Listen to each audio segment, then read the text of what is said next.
मेरा फ़ोन आप लोग और बताओ।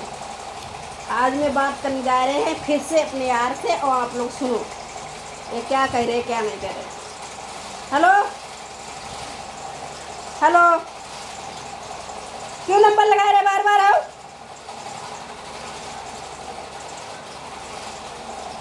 मेरी तबीयत ठीक होगी जब फोन एक बार काट देंगे बार बार फोन मत क्या करो। कोई भी काम भी करती है क्या करती है? हाँ का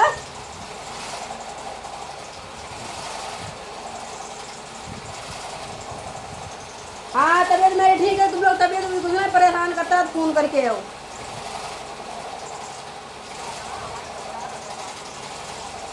अच्छा, बोल कहाँ से रहे हो? अच्छा बताइए तो बोल रहे थे जहाँ बोलो ससुरा रहे। तो तुम लोग कमेंट पे बात किया करो ना मेरे से। हम कमेंट आते हैं, लाइव पे आते हैं इंस्टाग्राम पे, तो वहाँ पे बात किया करो, जुड़ो करो वहाँ पे।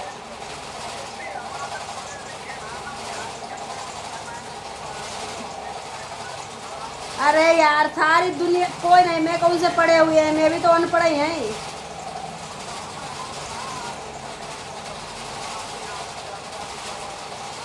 जानकारी कुछ ना, एक दूसरे से पूछे थे सब पता लग जाता, कैसे कमेंट करे जाते, कैसे लाइव पे आ जाते, सब पता लग जाती है।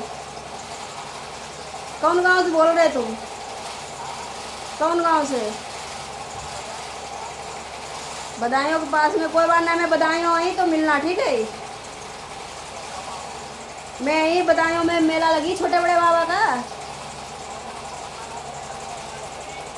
कचला मतलब? कचला नहीं जानते हैं? मैं जब छोटे सरकार का मेला लगती है ना तब हम आउट करो हैं। जब बाहर जो फील्ड परी है ना, जो बाहर खूब बड़ो सो मतलब आगे बाउंड्री है, मतलब पीछे बाउंड्री है और उसमें एक आध पेड़े खड़े हैं जहाँ पे मतलब ज़्यादातर लोग खेलते हैं। हाँ वहाँ पे मैं वो एक चांदनी किसी पेड़ो है उसके नीचे रटा तू हर साल में वही, मतलब पिछले साल आ रहा है होली में आते, वहाँ की मैंने वीडियो भी बना के डाली है तो देखी हो तुमने।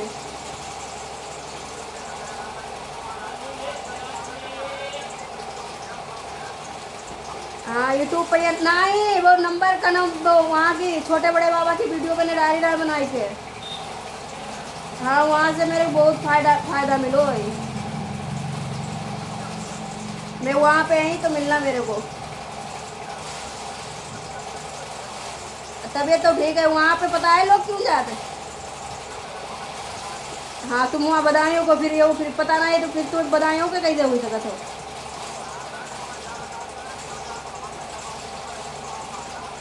अच्छा तो मेरा दिमाग है तो कोई बात नहीं, नहीं दिमाग है वहाँ जाना है, एक बार पता करना फिर पता लग जाए वहाँ से।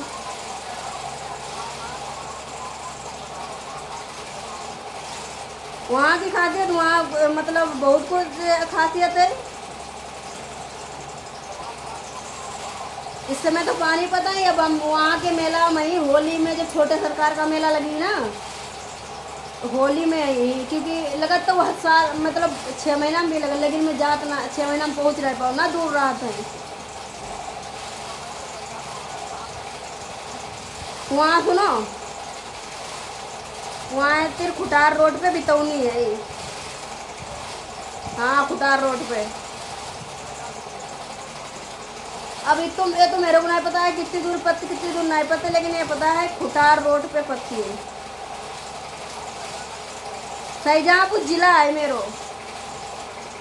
हाँ तुम जो देखो शाहजहाँपुर आई हो ना, तो शाहजहाँपुर से तुम्हें शाहजहाँपुर आई हो तो शाहजहाँपुर से फिलहाल 30 रुपया लगी पुआ तक के, पुआ से 10 रुपया लगी मेरे घर तक के। हाँ लेकिन अभी तो मैं यहाँ पे वहाँ पे नहीं है, मैं होली में गई तो होली में आप आना, ठीक है? ड्यूटी व्यूटी नहीं करते, पहले करते रहे ड्यूटी, अब नहीं करते सब तुम्हारे लोग सपोर्ट कर रहे हैं, इसकी वजह से नहीं कर रहे।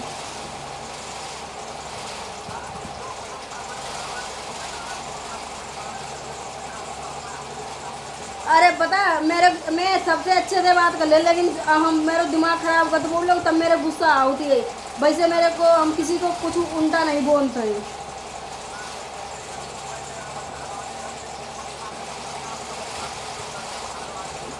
अरे इन लोग नंबर निकाल ले कहाँ से नंबर निकाल के मेरा नंबर किसी किसी को बांट रहा तो कोई कोई फ़ोन करके परेशान करता रहा। तो बताओ मैं तेरी एक मोबाइल है और एक मोबाइल से किसी का फ़ोन उठावे कि किसी से बात करें कि अपना हम काम करें वीडियो वगैरह बनावे।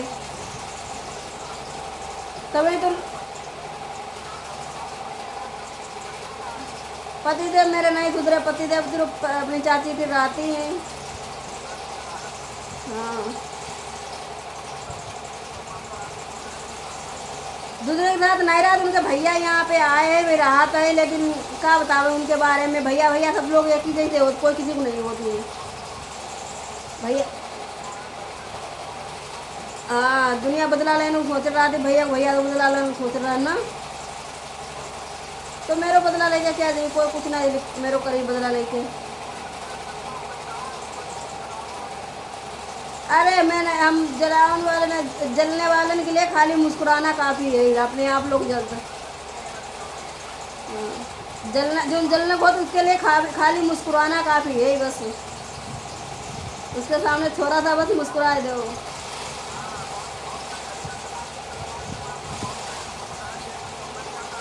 हाँ, थोड़ी सी लाली लगाए के मुस्कुराए तो जलने वाले तो अपने आप जल जाएंगे। तुम्हारा हाल का है।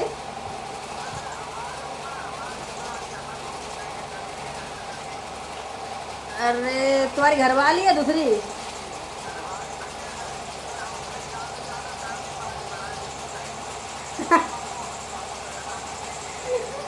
तो तुम्हें धोखा जरूर, तुम्हें मिलना चाहिए रहा। तुम अपनी घरवाली के साथ धोखा कर रहे हो ना, तो तुम्हें मिलना चाहिए थे।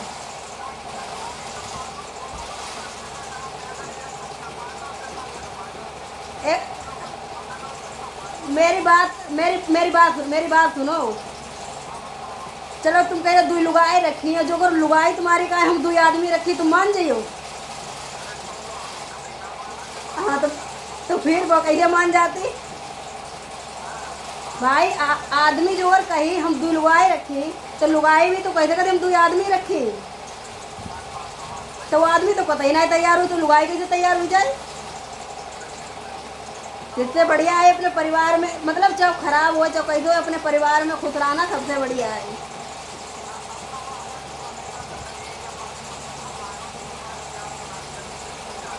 सबसे ज़्यादा अपनी घरवाली से प्यार करो, अपने आप उसकी याद भूल जाइए। देखो खराब, मेरी बात सुनो, खराब इंसान जिंदगी से जाती है तभी अच्छो आउती है। जब तक खराब जाइए ना तले तक अच्छो ही नहीं। यही भगवान की शुक्र मनाओ का भगवान ने खराब इंसान मेरी ज़िंदगी से भेज दो, हमारे तेरे अच्छो भेज दो। हाँ तो फिर ठीक। मेरे को ज़्यादा कोई किसी को चाहे ना सकता, चाहे कितनी भी बाहर वाली तुम्हारी जान से प्यारी हो जाए, लेकिन जो मेरुआ हो वो मेरुआ ही होती है। देखो अपनी घरवाली से तुम्हें, तुम्हारे को नहीं तुम्हारे परिवार को भी सुकून मिली। और तुम दूसरी लेके आई हो तो तुम्हारे ना तुम्हारे परिवार को भी, तुम्हें भी तो दुख मिली तो मिली, लेकिन तुम्हारे परिवार को तो मिलना ही मिलना है।